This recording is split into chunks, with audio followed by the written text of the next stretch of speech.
Hello guys, welcome back to my YouTube channel. आप सभी का पॉलिटेक्निक चैनल में बहुत बहुत स्वागत है। तो फ्रेंड्स, आज का टॉपिक आप सभी का बहुत ही प्यारा, बहुत ही जानदार होने वाला है। बायोलॉजी का बहुत इंपॉर्टेंट टॉपिक्स मैंने यहाँ पे सिलेक्ट किए हैं। बस आप सभी को वीडियोस में एंड तक टिके रहना है। गाइस, आप सभी का बहुत इंपॉर्टेंट क्वेश्चन होने वाला है आज का। आज आप हम सभी पढ़ेंगे इस वीडियोस में बॉटनी के बारे में। यानी कि बॉटनी से रिलेटेड जितनी इंपॉर्टेंट टॉपिक्स, यानी कि जितनी क्वेश्चन है, मैंने यहाँ पे सिलेक्ट करके पहले से रखा है। बस आप सभी को इन तक बने रहना है। पहला काम तो आपको लाइक कर देनी है, सब्सक्राइब कर देनी है। पहला इंपॉर्टेंट यही वर्क आप सभी का है।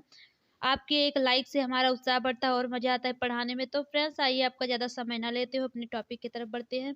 वनस्पति विज्ञान, जिसका इंग्लिश होता है बॉटनी। बॉटनी वनस्पति का मतलब होता है वन संपत्ति। जितने वन में होते हैं पेड़ पौधे, जितने बड़े बड़े होते हैं, छोटे से लेके बड़े तक जितने भी पेड़ पौधे होते हैं, उन्हीं के बारे में हम अध्ययन करते हैं। इसका आप नॉर्मली से कोई पूछ ले बॉटनी यानी कि वनस्पति विज्ञान क्या होता है, तो आप कह सकते हैं जिसमें पादपों का अध्ययन होता है। बहुत सिंपल सा आपका वाक्य हो जाएगा। जिसमें पादपों का अध्ययन का होता है उसे हम कहते हैं वनस्पति। वनस्पतियां धरती पर जीवन के मूलभूत अंश हैं। मतलब समझ लीजिए, एक वनस्पतियां जो होती है हमारे धरती पर, जो हम लोग जीवित है, हमारे जीवित रहने का मूलभूत इकाई वन संपत्ति है। समझ लीजिए, वनस्पति आपका जीवन के मूलभूत अंश है। वनस्पति ऑक्सीजन छोड़ती है। मानव एवं अन्य जंतुओं को भोजन उनसे ही मिलती है। वनस्पतियों से रेशे, फाइबर, ईंधन, औषधि प्राप्त होती है। प्रकाश संश्लेषण की क्रिया द्वारा पौधे कार्बन डाइऑक्साइड सोखते हैं।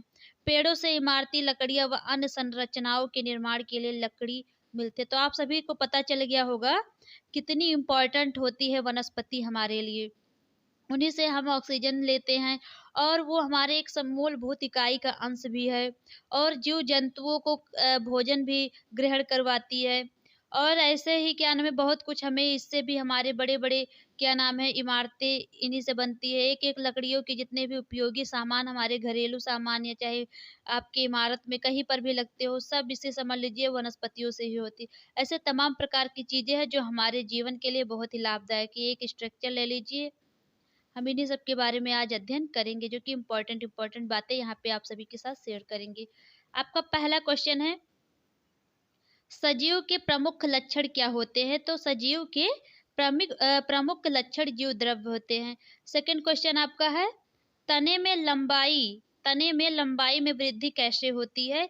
तो शीर्षस्थ व अंत विभेज्य ऊतक दोनों में विभाजन से होती है। आपका थर्ड है, शैवाल विज्ञान के अंतर्गत अध्ययन कैसे करते हैं? तो शैवाल से करते हैं। क्वेश्चन 4 है, वंशागत के नियमों अध्ययन कैसे करते हैं? तो अनुवंशिक विज्ञान अनुवंशिकी में करते हैं। आपका फिफ्थ क्वेश्चन है, बहुत ही प्यारा क्वेश्चन, वनस्पति वनस्पति विज्ञान के पिता किसको कहा है? तो स्टीफेन होल्स को कहा है वनस्पति विज्ञान के पिता। ये इंपॉर्टेंट टॉपिक है फ्रेंड्स, आप अपने इसको माइंड में सेट करके रखिए अच्छे से, बहुत इंपॉर्टेंट है। क्वेश्चन 5, वनस्पति विज्ञान के पिता किसको कहा जाता है? तो स्टीफेन हॉल को कहा जाता है। आपका नेक्स्ट वीडियो है फ्रेंड्स, क्वेश्चन 6 आपका है, वनस्पति विज्ञान की किस शाखा में सब्जियां प्रदान करने वाले पौधों का अध्ययन करते हैं? तो ओलरी कल्चर, यानी कि जो हम सब्जियों प्रदान करने वाले पौधों के बारे में अध्ययन करते हैं उन्हें हम ऑलरी कल्चर कहते हैं। ये भी इंपॉर्टेंट है फ्रेंड्स, आपका बहुत इंपॉर्टेंट टॉपिक है क्वेश्चन 6। यानी सब्जियों के जितने भी पौधे होते हैं उनको अध्ययन करते हैं, उसे किस कैटेगरी में? तो ऑलरी कल्चर में। अगला है 7 आपका, पादप और जंतु में मुख्य अंतर क्या होता है? तो पोषण का होता है। अगला है आपका, जीव विज्ञान शब्द का प्रयोग किसने किया था? तो लेमार्क और टेविरेनस ने किया था। जीव विज्ञान शब्द का प्रयोग सबसे पहले आपके लेमार्क और टेविरेनस ने किया था। आइए गाइस अपने नेक्स्ट टॉपिक पे, आपका क्वेश्चन 9 बहुत ही प्यारा क्वेश्चन है, पादप कोशिका के किसकी अनुपस्थिति के कारण जंतु विज्ञान से भिन्न होती है? तो सेंट्रोसोम या तारक काय से होती है। आपका क्वेश्चन 10 है, पादप किसे लक्षण के कारण जंतुओं से समानता रखते हैं? तो दोनों दिन रात श्वसन करते हैं। यानी कि पादप किस लक्षण के कारण जंतुओं से समानता रखते हैं? तो दोनों दिन रात श्वसन करते हैं। नेक्स्ट आपका 11 क्वेश्चन, पादप तथा जंतु कोशिकाओं में प्रमुख अंतर क्या होता है? तो पादप कोशिका में दरीढ़ कोशिका भित्त होती है। नेक्स्ट आपका है 12 क्वेश्चन, पुष्पीय पौधों का अध्ययन किस शाखा में करते हैं? तो फेनरोगेम्स में करते हैं। यानी कि पुष्पीय पौधों, जो पुष्प वाले पौधे होते हैं, उनका अध्ययन किस में करते हैं? फेनरोगेम्स। आप इसका ट्रिक भी, जैसे फ्रेग्रेंस मैंने होता है खुशबू, तो आप फेनरोगेम फ्रेग्रेंस सेम वर्ड पढ़ते हैं, तो इसको ध्यान रखिए।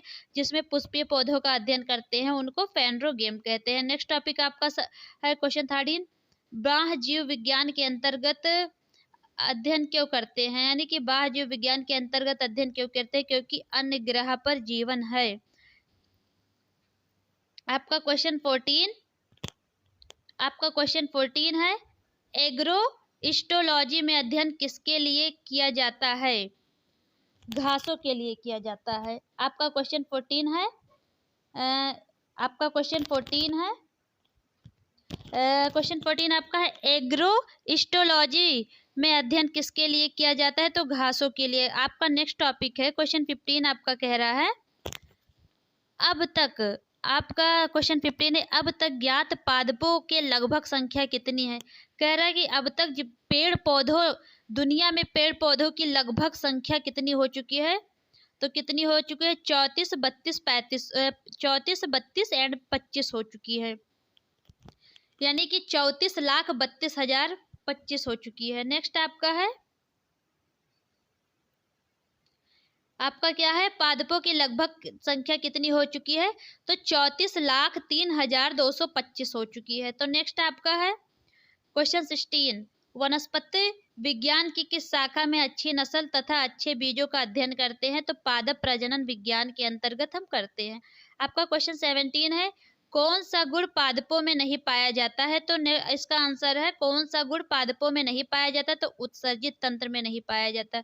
तो गाइस आपका क्वेश्चन 18 क्या बोल रहा है? वनस्पति विज्ञान में अध्ययन किसके लिए करते हैं? तो पादपों का संपूर्ण अध्ययन के लिए करते हैं। नेक्स्ट आपका है, पादप प्रकाश संश्लेषण की क्रिया में क्या बनाते हैं? तो पादप प्रकाश संश्लेषण की क्रिया में क्या बनाते हैं? तो कार्बोहाइड्रेट होता है। नेक्स्ट आपका है गुणसूत्र, यानी कि क्वेश्चन 20 आपका बोल रहा है, मिस्टेक हो गया थोड़ा। चलिए क्वेश्चन 20 आपका कह रहा है, गुणसूत्र संख्या के आधार पर पौधों का वर्गीकरण किसके अंतर्गत करते हैं? तो कोशिकीय वर्गीकी विज्ञान। अगला है क्वेश्चन 21 आपका, एक कोशिकीय यूकेरियोटिक और प्रकाश संश्लेषण को किस जगत में रखते हैं? तो प्रोटिस्टा में रखते हैं।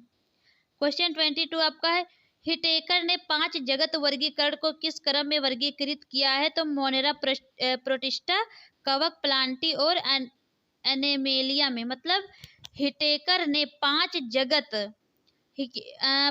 जगत वर्गीकरण को किस वर्गी, तो आपका एक हो गया मोनेरा, प्रोटिस्टा, कवक, प्लांटी और एनिमेलिया। 1, 2, 3, 4 और 5, यानी कि एक हो गया मोनेरा, एक प्रोटिस्टा और एक कवक, एक प्लांटी और एक एनिमेलिया। 5 हिटेकर ने 5 जगत में रखा है। आपका क्वेश्चन 23 है, 6 जगत पद्धति में मोनेरा जगत को किन 2 भागों में विभाजित किया गया है? तो यू बैक्टीरिया और आर्की बैक्टीरिया में रखा गया है। बहुत ही प्यारा आंसर आप सभी के सामने है गाइस। अगला है आपका क्वेश्चन 24, बहुत ही प्यारा क्वेश्चन है, भारत के किस वैज्ञानिक को भारतीय जीवाश्म वनस्पति विज्ञान का जनक कहते हैं? तो प्रो बीरबल साहनी को कहते हैं। क्वेश्चन 24 बहुत ही प्यारा और बहुत इंपॉर्टेंट है फ्रेंड्स। ये चीज आप अपने मतलब कॉपी में क्या नाम है स्टार लगा लीजिए, नोट करिए, बहुत इंपॉर्टेंट है। भारत के किस वैज्ञानिक को भारतीय जीवाश्म वनस्पति विज्ञान का जनक कहते हैं? तो बीरबल साहनी जी को कहा जाता है, प्रोफेसर बीरबल साहनी जी को। आपका क्वेश्चन 25 है, अवंग पंख फफूंदी को 5 जगत पद्धति वर्गीकरण किस जगत में रखते हैं? तो प्रोटिस्टा में रखते हैं। आपका 26 है, भारतीय ब्रायोफाइटा विज्ञान के जनक कौन है? तो प्रोफेसर SR कश्यप जी हैं। नेक्स्ट आपका क्वेश्चन बहुत ही प्यारा है, स्वच्छ जल में पाए जाने वाले पौधों का अध्ययन किस शाखा में करते हैं? तो सरोवर विज्ञान में करते हैं। नेक्स्ट आपका है 28, वनस्पति विज्ञान की किस शाखा के अंतर्गत वृक्षों की आयु का अध्ययन करते हैं? तो द्रम कालानुक्रमण में किया जाता है। अगला है वास्तविक केंद्र किस में नहीं होता है? तो जीवाणुओं में वास्तविक केंद्र नहीं होता है। 30 आपका है केंद्रक के आधार पर किस में तुलना की गई है। तो केंद्रक के आधार पर किस में तुलना की गई है, तो प्रोक्योरेटिक तथा यूकेरियोटिक में किया गया है। आपका 30 क्वेश्चन था। फ्रेंड्स आपका 31 क्वेश्चन है, वनस्पति विज्ञान की किस शाखा में वनों के विकास का अध्ययन करते हैं। तो वनवर्धन में करते हैं। वनस्पति विज्ञान की किस शाखा में वनों के विकास का अध्ययन करते हैं, तो वनवर्धन। तो फ्रेंड्स ये इंपॉर्टेंट है 31 क्वेश्चन कि जो वनों के विकास का अध्ययन वनवर्धन में करते हैं। आपका नेक्स्ट 32 है, विज्ञान की किस शाखा में जीवाश्मों का अध्ययन किया जाता है। तो जीवाश्म विज्ञान में किया जाता है। आपका 32 आपका है, जीवाश्म का अध्ययन किसमें करते हैं। तो जीवाश्म विज्ञान में करते हैं। बहुत ही जानदार क्वेश्चन आप सभी के सामने था। नेक्स्ट आप अपने पॉइंट पे चलते हैं। 33 क्वेश्चन बोल रहा है, वनस्पति विज्ञान की वह शाखा जिसमें मिट्टी का अध्ययन करते हैं, तो मिट्टी विज्ञान कहते हैं। तो फ्रेंड्स आपका नेक्स्ट टॉपिक है, विषाणुओं का अध्ययन किसमें करते हैं। तो वायरस विज्ञान या विषाणु विज्ञान में करते हैं। हर अध्ययन का टॉपिक अलग अलग होता है। आपका 35 क्वेश्चन है, वनस्पति विज्ञान की किस शाखा में कोशिका संरचना का अध्ययन करते हैं। तो कोशिका विज्ञान में करते हैं। आपका नेक्स्ट है 36, सूक्ष्म जैविक या सूक्ष्म जीव विज्ञान में अध्ययन क्यों करते हैं। तो सूक्ष्मदर्शी पादप और जंतुओं के लिए करते हैं। 37 है आपका, जीवन का भौतिक आधार किसको कहा है। तो जीव द्रव्य को कहा गया है। आपका 38 क्वेश्चन है, भ्रूण अनुपस्थिति किसमें होता है। तो शैवाल में होता है। बहुत ही प्यारा क्वेश्चन आप सभी के सामने है। आपका फ्रेंड्स नेक्स्ट है, भारतीय भ्रूण विज्ञान का पिता किसे कहते। बहुत ही इंपॉर्टेंट गाइस, या 39 क्वेश्चन आप सभी के लिए बहुत इंपॉर्टेंट हो गया। तो इसको आप फ्रेंड्स क्या नाम है, इंपॉर्टेंट करके इसको कॉपी में नोट करिए। भारतीय भ्रूण विज्ञान का पिता किसे कहा जाता है। तो प्रोफेसर पी महेश्वरी को कहा जाता है। बहुत ही प्यारा क्वेश्चन आप सभी के सामने स्क्रीन पे है। तो फ्रेंड्स अपने 40 क्वेश्चन पे चलते। औषधि प्रदान करने वाले पौधों के अध्ययन को क्या कहते हैं। तो भेषज विज्ञान कहते हैं। आपका नेक्स्ट है 41 क्वेश्चन, भारत में गेहूं के काले कीट रोग संबंधी खोजों के लिए कौन प्रसिद्ध है। तो डॉक्टर केसी मेहता प्रसिद्ध है। आपका क्वेश्चन 42 है, Birbal Sahni institute of palaeobotany कहाँ स्थित है। तो लखनऊ में। बहुत इंपॉर्टेंट है friends 42 question, Birbal Sahni institute of palaeobotany कहाँ स्थित है। तो लखनऊ में स्थित है। बहुत ही प्यारा क्वेश्चन आप सभी के सामने। क्वेश्चन 43 आपका है, किस समूह के पौधों में निषेचन के लिए जल आवश्यक है। तो ब्रायोफाइटस में। किस समूह के पौधों में निषेचन के लिए जल आवश्यक है। तो ब्रायोफाइटस में। आपका 44 क्वेश्चन है, क्रिप्टोगेमस में क्यों रखे गए हैं। थेलोफाइटस, ब्रायोफाइटस, टेरिडोफाइटस। यहाँ क्रिप्टोगेमस में क्या क्या रखे गए हैं। तो थेलोफाइटस, ब्रायोफाइटस एंड टेरिडोफाइटस। बहुत ही प्यारा क्वेश्चन आप सभी के सामने स्क्रीन पे है। क्वेश्चन 44 का बहुत ही जानदार, बहुत ही प्यारा आंसर आप सभी के सामने आ चुका है। तो नेक्स्ट टॉपिक पे बात करते हैं। आपका 45 क्वेश्चन आपके स्क्रीन पे आ चुका है, आधुनिक भारतीय शैवाल विज्ञान का पिता कौन है। तो आपका आधुनिक भारतीय शैवाल विज्ञान का पिता कौन है। तो प्रोफेसर MOP आयंगर है। आपका 45 का आंसर ही बहुत ही प्यारा है। आधुनिक जो हमारे मॉडर्न टाइम के भारतीय शैवाल विज्ञान का पिता कौन है। तो प्रोफेसर MOP आयंगर है। नेक्स्ट आपका है बहुत ही प्यारा क्वेश्चन, पौधों में स्पंदन के लिए किस क्रिया द्वारा रसारोहण का होना सिद्ध किया गया है। तो सर जेसी बोस ने किया है। तो नेक्स्ट आपका है क्वेश्चन 47 आपका, शोभाकारी पादपों के संवर्धन व अध्ययन को क्या कहते हैं। तो फ्लोरिकल्चर कहते हैं। तो शोभाकारी पादपों के संवर्धन अध्ययन को क्या कहते हैं। फ्लोरिकल्चर। आपका 47 क्वेश्चन बहुत इंपॉर्टेंट है फ्रेंड्स। आपका नेक्स्ट है 48 क्वेश्चन, बहुकोशिकीय यूकेरियोटिक उपभोक्ता में किसमें आते हैं। तो बहुत ही प्यारा आंसर हो जाएगा एनिमेलिया। नेक्स्ट टॉपिक पे बात करते हैं अपने 49, 5 जगत वर्गीकरण किसने दिया है। तो हिटकर ने दिया है। बहुत ही इंपॉर्टेंट फ्रेंड्स, ये स्क्रीन पे आपका 49 क्वेश्चन बहुत बहुत बहुत इंपॉर्टेंट ये आंसर क्वेश्चन आप सभी का है। 5 जगत का वर्गीकरण किसने दिया है। तो हिटकर ने दिया है। तो फ्रेंड्स अपने 50 क्वेश्चन है आपका बहुत इंपॉर्टेंट है, किसको भारत में हरित क्रांति जनक के लिए पद्म विभूषण पुरस्कार से सम्मानित किया गया। तो डॉक्टर MS स्वामीनाथन जी को मिला है। बहुत इंपॉर्टेंट है क्वेश्चन 50 भी आपका। किसको भारत में हरित क्रांति जनक के लिए पद्म विभूषण पुरस्कार से सम्मानित किया गया? तो डॉक्टर MS स्वामीनाथन जी को हुआ है। तो गाइस अपने नेक्स्ट टॉपिक पे बढ़ते हैं। बहुकोशिकीय यूकेरियोटिक अपघटक क्या होते हैं? तो कवक होते हैं। जो आपका बहुकोशिकीय यूकेरियोटिक अपघटक क्या होता है? कवक होता है। नेक्स्ट आपका है 52। भारत के किस वैज्ञानिक को कोशिका विज्ञान और कोशिका आनुवंशिकी के लिए पद्म विभूषण से सम्मानित किया था? तो डॉक्टर अरुण कुमार शर्मा को। आपका 52 क्वेश्चन है, बहुत इंपॉर्टेंट फ्रेंड्स आपका। भारत के किस वैज्ञानिक को कोशिका विज्ञान और कोशिका आनुवंशिकी के लिए पद्म विभूषण से सम्मानित किया गया था? तो डॉक्टर अरुण कुमार शर्मा को। अपने 53 क्वेश्चन की तरफ बढ़ते हैं। वनस्पति विज्ञान की वह कौन सी शाखा जिसमें सजीव क्रियाएं तथा कार्य का अध्ययन किया जाता है? तो कार्यकी विज्ञान में। चलिए नेक्स्ट क्वेश्चन पे चलते हैं। आपका बहुत ही प्यारा क्वेश्चन आप सभी के सामने आ गया है 54। मिट्टी विज्ञान के अध्ययन किसका किया जाता है? मिट्टी विज्ञान में तो मिट्टी का किया जाता है। अगला है आपका, कौन सा प्रोक्योरेटिक होता है? तो एसारिकी जीवाणु। आपका 56 क्वेश्चन बहुत ही प्यारा क्वेश्चन है। साइकस के भ्रूण में 2 बीज पत्र होते हैं, फिर भी उसे द्विबीज पत्र में वर्गीकृत नहीं किया जाता है क्योंकि इसमें बीजांड बीज नग्न होते हैं। कहने का अर्थ है आपका 56 बहुत ही जटिल क्वेश्चन है। साइकस के भ्रूण में 2 बीज पत्र होते हैं, फिर भी उसे द्विबीज पत्री में वर्गीकृत नहीं किया जाता क्योंकि इसमें बीजांड बीज नग्न होते हैं। मतलब इसका है बहुत छोटे बीज होते हैं इसीलिए।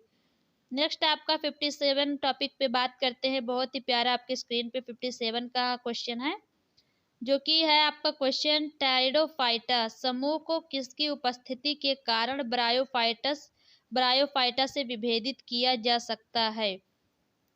तो आपका टेरिडोफाइटा समूह को किसकी उपस्थिति के कारण ब्रायोफाइटा से विभेदित किया जा सकता है? तो सहवन ऊतक के कारण। बहुत ही प्यारा आंसर है आपका 57 का। नेक्स्ट आपका क्वेश्चन है, नेक्स्ट टॉपिक पे बात करते हैं। टेरिडोफाइटा आपका 57 क्वेश्चन है, नहीं सॉरी 58 क्वेश्चन पे थे हम लोग। टेरिडोफाइटा को अन्य किस नाम से पुकारा जाता है? तो क्रिप्टोगेमस। यानी कि टेरिडोफाइटा क्रिप्टोगेमस एक ही चीज होती है। तो नेक्स्ट टॉपिक पे बात करते हैं। थैलोफाइटा, ब्रायोफाइटा, टेरिडोफाइटा को सामूहिक किस रूप में कहा जाता है? तो क्रिप्टोगेमस के। नेक्स्ट आपका है, हिटेकर ने 5 जगत वर्गीकरण किस सन में दिया था? तो 1969 में। ये इंपॉर्टेंट है फ्रेंड्स। 5 जगत वर्गीकरण हिटेकर जो होता है सन 1969 में। आपका बहुत ही प्यारा क्वेश्चन आप सभी के सामने है। नेक्स्ट टॉपिक बहुत ही प्यारा है आप सभी के सामने। 61 क्वेश्चन आपका कह रहा है, 5 जगत वर्गीकरण में नीली, हरी शैवाल, जीवाणु तथा आर्की बैक्टीरिया, इन तीनों को किस जगत में रखा गया है? तो मोनेरा जगत में रखा गया है। आइए नेक्स्ट टॉपिक पे बात करते हैं अपने। क्वेश्चन 62। कोशिका भित्ति का अभाव किसमें होता है? तो अधिकांश प्रोटिस्टा में होता है। लगभग कोशिका भित्ति का अभाव किसमें होता है? तो अधिकांश प्रोटिस्टा में होता है। आपका क्वेश्चन 63 है फ्रेंड्स, बहुत ही प्यारा क्वेश्चन जिसे बोलते हैं। बहुत ही, भारत में हरित क्रांति किस दौरान हुई थी? तो भारत में हरित क्रांति 1960 में हुई थी। अगला क्वेश्चन आपका बहुत ही प्यारा क्वेश्चन आपकी स्क्रीन पे 64। बीज विहीन संवहनीय पौधा कौन सा होता है? तो बीज विहीन जो आपका 64 क्वेश्चन है, बीज विहीन संवहनीय पौधा कौन सा? तो टेरिडोफाइटा होता है। बिना बीज का जो पौधा होता है, कहने बीज विहीन का मतलब होता है ऐसा कौन सा पौधा है जिसमें बीज नहीं होता है? तो वो आपके टेरिडोफाइटा में होता है। आपका नेक्स्ट क्वेश्चन है 65। 65 आपका है, हिटेकर का वर्गीकरण किस पर आधारित नहीं है? हिटेकर का वर्गीकरण सहवन ऊतक की उपस्थिति अथवा अनुपस्थिति में शामिल नहीं है। बहुत ही प्यारा आंसर है आपका। 66 पे चलते हैं, अपने नेक्स्ट टॉपिक पे चलते हैं। बहुत ही प्यारा टॉपिक है, एक कोशिकीय तथा, यानी कि 66 पे क्लिक करते हैं। आपका क्वेश्चन है, एक कोशिकीय तथा आवरण विहीन जनन अंग के प्रमुख लक्षण क्या होते हैं? तो थैलोफाइटा क्या है? एक कोशिकीय तथा आवरण विहीन, मतलब एक कोशिकीय होता है तथा बिना आवरण विहीन, मतलब कि आवरण नहीं होता है उसमें। जनन अंग के प्रमुख लक्षण क्या होते हैं? तो थैलोफाइटा आपका बहुत ही प्यारा आंसर हो जाएगा। सो आई होप आप सभी को मेरा वीडियोस अच्छा लगा होगा। तो फ्रेंड्स लाइक कमेंट शेयर जरूर करें। Thank you everyone.